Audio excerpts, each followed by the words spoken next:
Om Shanti. Good morning. अव्यक्त मुरली 11 फरवरी 2024। बाबा की मीठी मीठी मुरली हम मीठे मीठे बच्चों के मीठे मंथन के लिए, मीठे चिंतन के लिए। मुरली सुनने से पहले सर्वशक्तिमान शिव बाबा की शक्तिशाली किरणों के नीचे बैठ जाते हैं और अनुभव करते हैं कि मैं मास्टर सर्वशक्तिमान आत्मा हूं, सर्वशक्तिमान पिता की संतान हूं। ये मुरली अव्यक्त बाप दादा के रिवाइज कोर्स 24 फरवरी 1998 की अव्यक्त वाणी है। ये मुरली बाबा ने महाशिवरात्रि के उपलक्ष्य में चलाई। मुरली का शीर्षक है बाप से अर्थात निराकार परमपिता परमात्मा से, सेवा से जो ईश्वरीय सेवाएं हम करते हैं, और परिवार से मोहब्बत रखो तो मेहनत से छूट जाएंगे। आप देखो, मोहब्बत और मेहनत दो ये ऐसे शब्द हैं जो शब्द एक दूसरे के डायरेक्टली प्रोपोर्शनल है, इनवर्सली प्रोपोर्शनल नहीं है। डायरेक्टली प्रोपोर्शनल का मतलब क्या मतलब है, या यूं कहें इनवर्सली प्रोपोर्शनल है। डायरेक्टली प्रोपोर्शनल का मतलब हो गया मेहनत बढ़े तो मोहब्बत भी बढ़े, मोहब्बत बढ़े तो मेहनत भी बढ़े। लेकिन इनवर्सली प्रोपोर्शनल का मतलब क्या हुआ, मोहब्बत बढ़े तो मेहनत कम हो, उल्टा।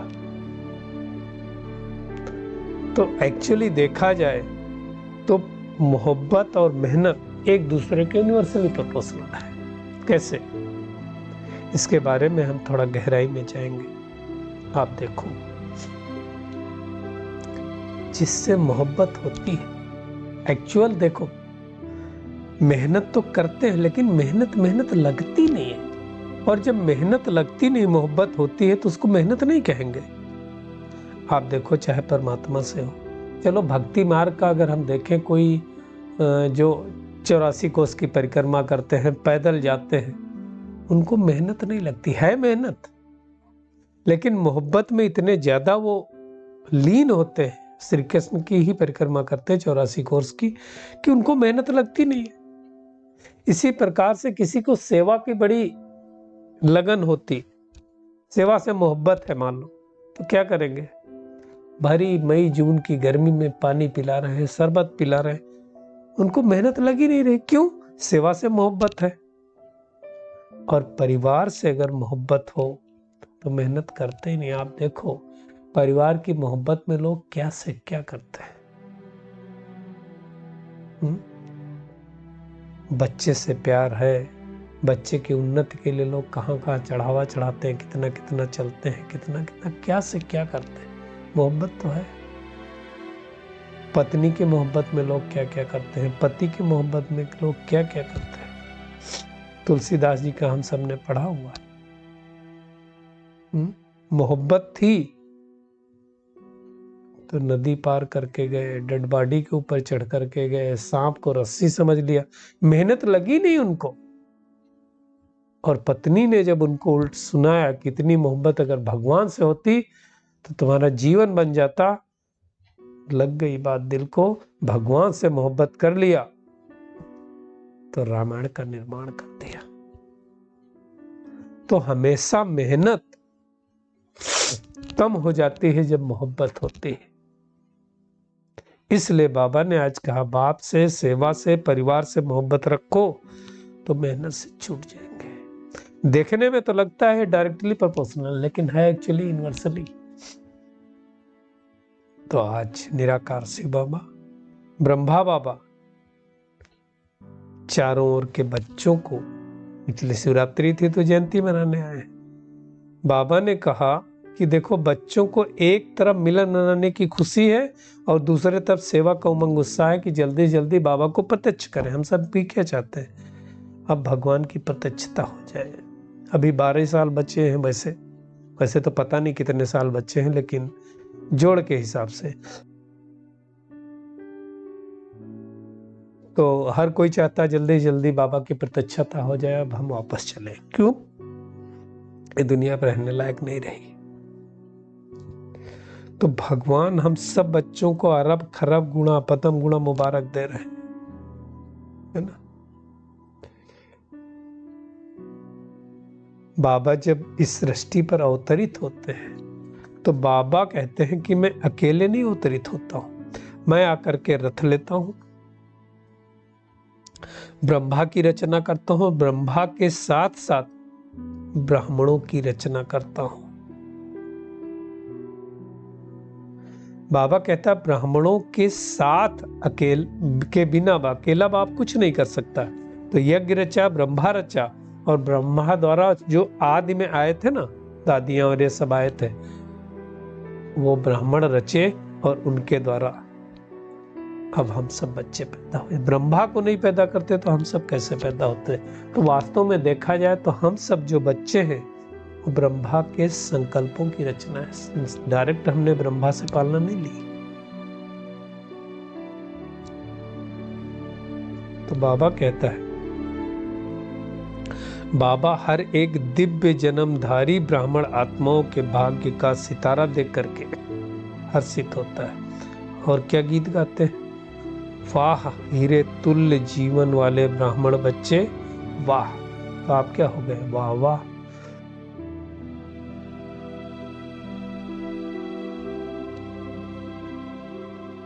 ये अलौकिक जन्म न्यारा और प्यारा है ना। ऐसा कोई दिव्य जन्म किसी का होगा? निराकार का दिव्य जन्म और सभी आत्माओं का एक साथ, ऐसा तो कभी होता नहीं है। लेकिन इस पुरुषोत्तम संगम युग में ही ऐसा समय आता है। बाबा ने कहा दुनिया वाले तो मनाते हैं, आप मनाते नहीं हो, लेकिन मनाते के साथ साथ आप अपने आप को बाप समान बनाते भी हो। तो हमें चेक करना है कि हम बाप समान बने हैं, बन रहे हैं कि नहीं बन रहे, खाली मना रहे हैं। क्योंकि शिव जयंती बाबा ने बहुत बार कहा है, बाबा की जयंती के साथ साथ शालिग्रामों की जयंती है, बच्चों का भी जयंती है।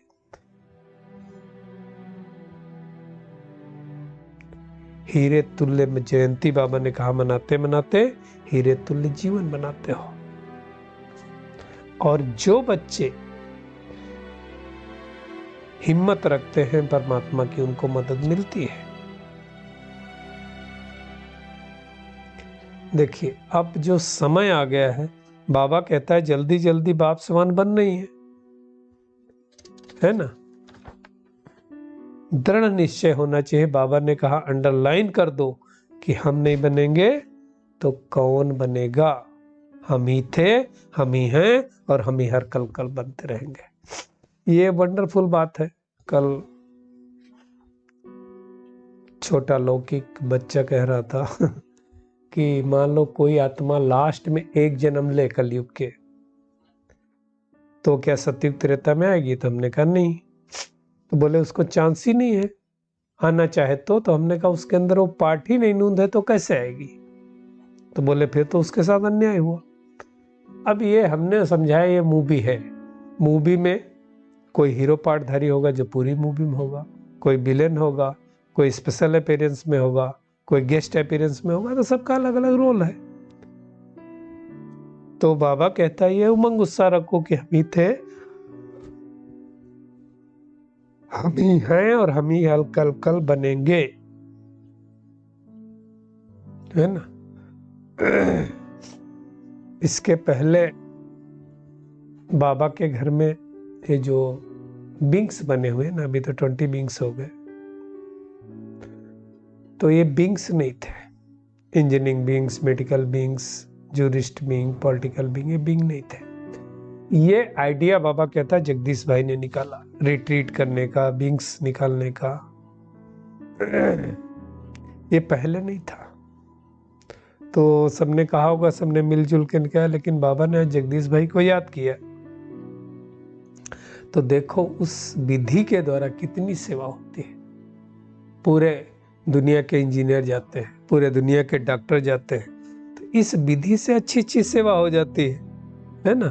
तो ये बहुत अच्छी बात है। और ये रिट्रीट सेंटर जो बनने लगे, ये फॉरेन में तो बहुत काम आए। लोग रिट्रीट पे चलते हैं, वीक में एक दिन, महीने में एक दिन। रिट्रीट मतलब पुनः अपने मन को ट्रीट करना, आत्मा को पुनर्स्थापित करना, शक्तिशाली बनाना। बाबा ने आज स्पष्ट रूप से कहा है, जो सच्ची दिल से निस्वार्थ सेवा में आगे बढ़ते हैं, उन्हों के खाते में पुण्य का खाता बहुत अच्छा जमा होता जाता है। तो एक है अपने पुरुषार्थ के प्रारब्ध का खाता, दूसरा है संतुष्ट रह करके संतुष्ट करने से दुआओं का खाता, और तीसरा है यथार्थ योग युक्त युक्ति युक्त सेवा के रिटर्न में पुण्य का खाता। तो हम चेक करें हमारे पास कौन सा खाता जमा होता है। पहला खाता अपने पुरुषार्थ के प्रारब्ध का खाता। हम जितना जितना पुरुषार्थ करते जाते हैं, प्रारब्ध हमारी उसी अनुसार जमा होती जाती है। तो हमें वो चेक करना चाहिए हम पुरुषार्थ कितना करते हैं। जो योग बल हम जमा करेंगे वो इंडिपेंडेंट हमारे खाते में जमा होगा। तो एक इस तरह से हमारा खाता बढ़ता है। 3 तरह से खाता बढ़ने का तरीका बताया बाबा ने ना। तो एक तरीका यह है कि हम जो जो पुरुषार्थ करेंगे, योग करेंगे, मुंडी क्लास करेंगे, चिंतन मनन करेंगे, तो हमारा खाता जमा होगा। दूसरा खाता जमा होने का ये है, खुद हम संतुष्ट रहें, दूसरों को संतुष्ट करें, तो हमको दुआएं मिलेंगी बहुत सारी जो सेवा करते लोगों को उनको दुआएं मिलती हैं। तो दुआओं का खाता जमा होता है। ये भी बहुत बड़ा खाता है ना। इसलिए दादियां तो कहती थी 80% मैं दुआओं से चलती हूँ, 20% योग का खाता है। और तीसरा है यथार्थ योग युक्त युक्ति युक्त सेवा के रिटर्न में। जब हम योग युक्त होकर के, युक्ति युक्त होकर के सेवा करते हैं, तो उसके रिटर्न में पुण्य का खाता जमा होता है।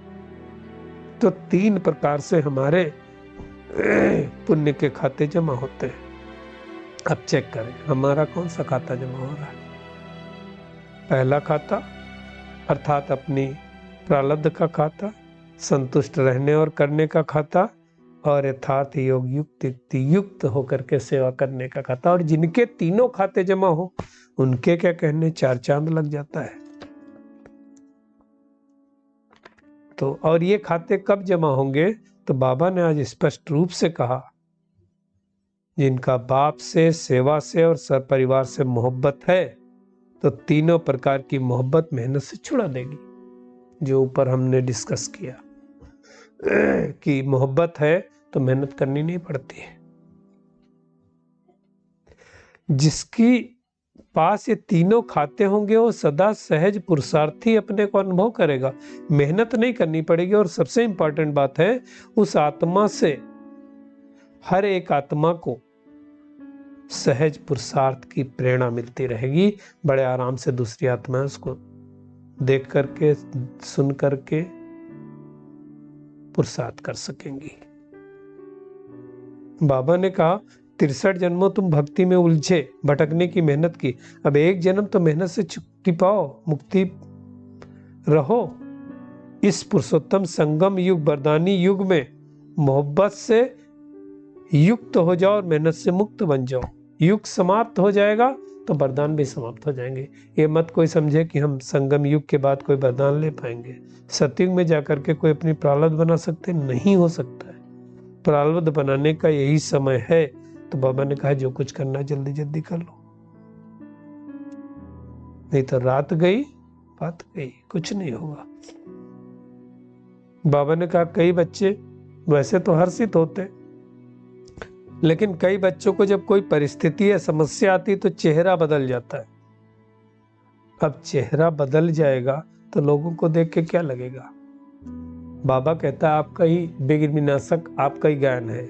आपके स्वरूप जड़ चित्रों के द्वारा भक्त लोग जाते हैं, अब उनका चेहरा ही बदल जाए किसी व्यक्ति को देख करके तो क्या कहेंगे।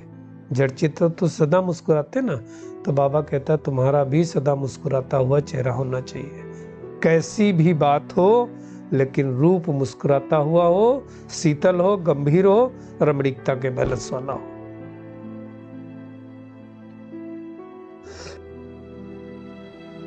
अब कोई अचानक आ जाए और हमारा मुस्कुराता हुआ नहीं बिगड़ा हुआ चेहरा देखे, क्या होगा? सेवा नहीं होगी। इसलिए बाबा कहता है जो भी कोई आए सबको गिफ्ट दो, सहयोग दो, स्नेह दो, शक्ति दो, कोई ना कोई गिफ्ट अपनी स्थिति द्वारा दो, गुण द्वारा दो। बाबा ने कहा कल गुणदान करो, प्रभु प्रसाद दो गुणों का, तो बांटते चलो। और बड़े दिल वाले हो तो संभालो सामने वाले की बात, मन पे लेकर के नहीं हो। क्यों? क्योंकि बाबा कहता है आप ज्ञान के सागर, शक्तियों के सागर के बच्चे हो, मास्टर दाता हो। वो किचड़ा दे, आप बदले में किचड़ा नहीं दो, फूल दो। ये कर पाएंगे तो मास्टर दाता कहलाएंगे। करेंगे, सोचेंगे नहीं। बाबा ने कहा करना ही है, और मन से दृढ़ संकल्प का हाथ उठाना। देखो, सोचेंगे पॉजिटिव तो पॉजिटिव होगा, निगेटिव सोचेंगे तो निगेटिव होगा। इसलिए हमें पॉजिटिव ही सोचना है। बाबा ने कहा शिवरात्रि मनाना अर्थात बनना है ना। तो अपना बाबा ने कहा मुस्कुराता हुआ रमणीक गंभीर स्वरूप सदा इमर्ज रहे, क्योंकि दुनिया की हालत तो डे बाय डे खराब होती जा रही है और होगी। अनेक परिस्थितियां आ रही हैं। उन परिस्थितियों को ठीक करने के लिए हमें को शक्ति जमा करना है। तो क्या आज का होमवर्क है? एक तो हमें क्या करना है, बाप से, सेवा से और परिवार से मोहब्बत रखनी है, तो मेहनत से मुक्त हो जाएंगे। और दूसरा, 3 हमें पुण्य के खाते जमा करना है। एक अपने पुरुषार्थ की प्रारब्ध का खाता, दूसरा संतुष्ट रह करके, संतुष्ट करके दुआओं का खाता, और तीसरा है योग युक्त, युक्ति युक्त सेवा करके पुण्य का खाता जमा करना है ना। बाप से, सेवा से, परिवार से मोहब्बत रखनी है, और कोई भी आए मुस्कुराता हुआ शीतल गंभीर चेहरा रखना है। सबसे स्नेह रखना है, तब हम बाबा को प्रत्यक्ष कर पाएंगे अपनी सूरत से, अपनी सीरत से। बाबा का आज का वरदान है अपने राज्य अधिकारी व पूज्य स्वरूप की स्मृति से दाता बन देने वाले सर्व खजानों से संपन्न भव। जो दाता होता है ना, वो कोई भी हो सबको देते जाता। जैसे आप देखो सूरज, ये थोड़ी देखता है व्यक्ति अच्छा है या बुरा है, इसको दूं इसको नहीं दूं। पेड़ कभी नहीं सोचता मैं इसको फल दूं नहीं दूं। हवा ये कभी नहीं सोचता है कि ये व्यक्ति खराब है बुरा, सबको देता है। तो ऐसे सबको देने वाली आत्मा मैं देवता हूं, लेवता नहीं हूं। जैसे बाबा ने आकर के क्या किया, हम सबको दिया, ऐसे हमें मास्टर दाता बन करके देते जाना। मांगो नहीं, क्योंकि हम क्या होता है, हम सबको नहीं देते। आत्मा को देख करके, इसका मतलब आत्मिक भान नहीं, उस हिसाब से उसको देते हैं। बाबा क्या कहता है, सीखो कि हमको सबको देना है, सब समय देना है, सब जगह देना है। तब तो हमारे जड़ चित्रों से जाकर के भक्त लोग मांगेंगे हमें दो बचाओ।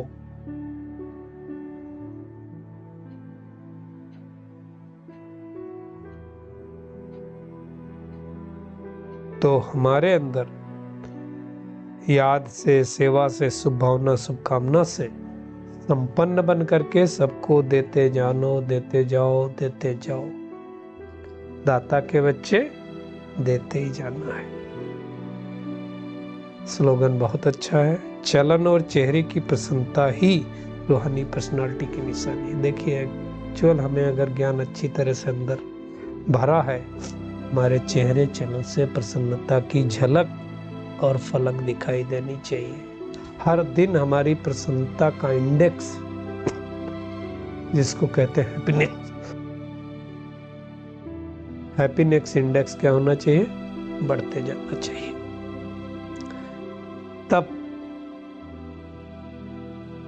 तब तो पता चलेगा कि हमें कौन मिला है और हम क्या कर रहे हैं। तो आज हमें अपने आप से प्रतिज्ञा करनी है कि हमें बाप समान मीठा बनना है और सबसे बड़े प्यार से बात करनी है। शुक्रिया मीठे प्यारे बाप दादा, शुक्रिया आप सभी का इस मीठे मंथन के लिए। अच्छा, ओम शांति।